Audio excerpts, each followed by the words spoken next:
This is the little kitchenette that we built a couple years ago and attached it to our shed.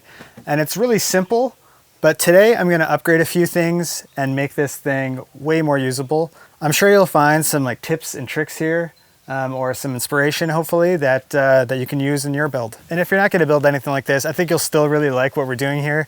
It's pretty interesting what you can do off grid with just a couple solar panels and access to some water. If you're new here, this is our off-grid waterfront property that we spend a lot of time at. And we're trying to make this kind of as seamless as possible so that we can enjoy our time like in nature and enjoying the lake like that. So some of the things that have been a little bit annoying about having this outdoor kitchen setup, we're trying to take care of those today.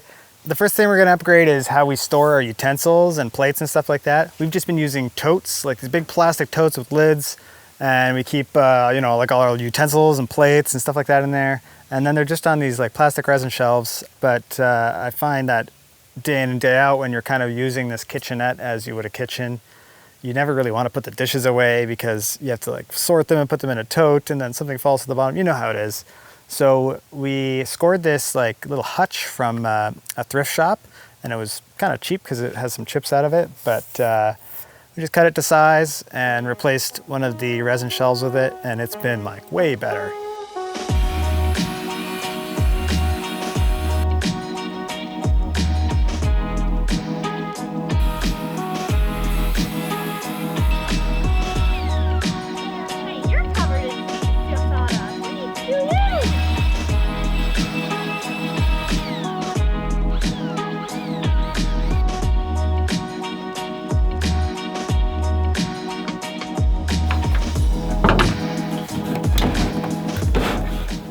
This is an old hole, and a lot of people don't tell you this. You want to actually spin your screwdriver backwards with a little bit of pressure on it until it clicks into the thread.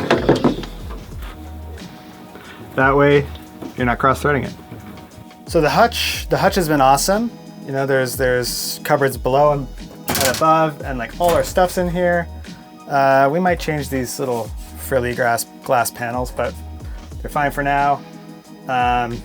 Utensils and plates and coffee, and then kind of a junk shelf, which we always end up with the junk shelf. I'm gonna put the battery right here somewhere.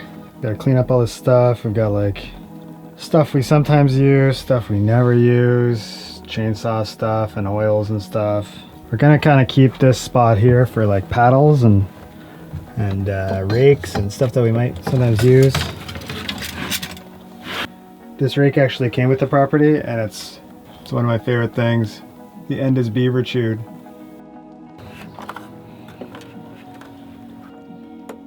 We still have a resin shelf here. I'll probably try to get a wooden shelf for it someday. But we've got a battery now, and the battery, I'll show you how that's being charged in a minute. But the battery is a game changer because now we have, my childhood binoculars here, lights. These lights are way more effective at night, obviously, but now you just go in, regular little light switch, and just 12-volt lights up here, and then some string lights outside. So, huge difference this makes.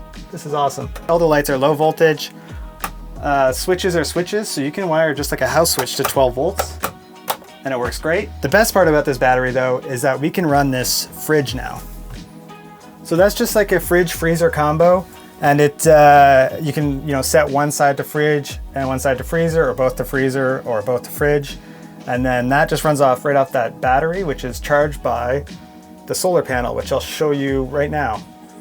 The fridge is kind of this sweet hack because it's kind of just permanently running. So basically overnight the battery gets depleted a little bit, and then the solar panel charges it up during the day, and we have kind of this like unlimited fridge freezer hack out here with just a solar panel and a battery. We used to just bring a cooler and ice packs and basically plan our meals so that the last meals were the ones that were the least like sensitive to going bad. And that's kind of how we lived out here, but this makes it so that we can stay out here many more days. We can come like for extra long weekends, or we can take a week off and just come out here.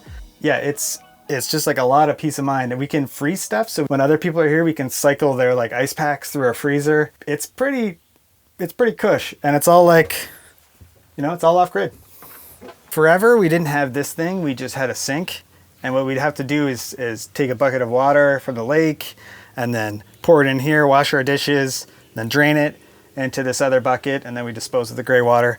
The problem with that is the water from the lake was always cold, and it was really hard to rinse things off. Like, you'd need multiple buckets of water, and it's just this trek back to the lake and stuff. So we bought this faucet from Ikea. It's just a single faucet with a hose attachment underneath. It's meant for this kind of like backyard setup.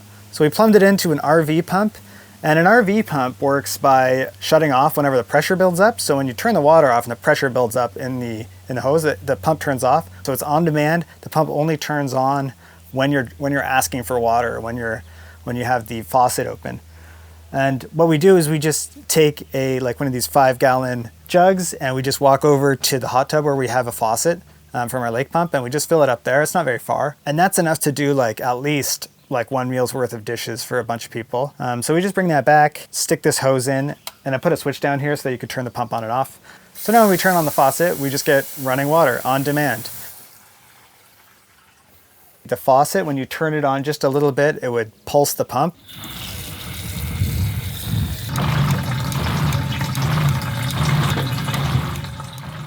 So I installed this accumulator, and that kind of mitigates that. The accumulator is like a little pressure tank, and then you could turn the faucet on just a little bit, and what's happening is the pump is filling the accumulator tank, and that's what's calling it to draw water or to turn on, and not necessarily the faucet. The faucet and the pump kind of lag each other. So that's a little hack. If you have an RV pump that keeps pulsing, just get an accumulator tank, and that'll solve that.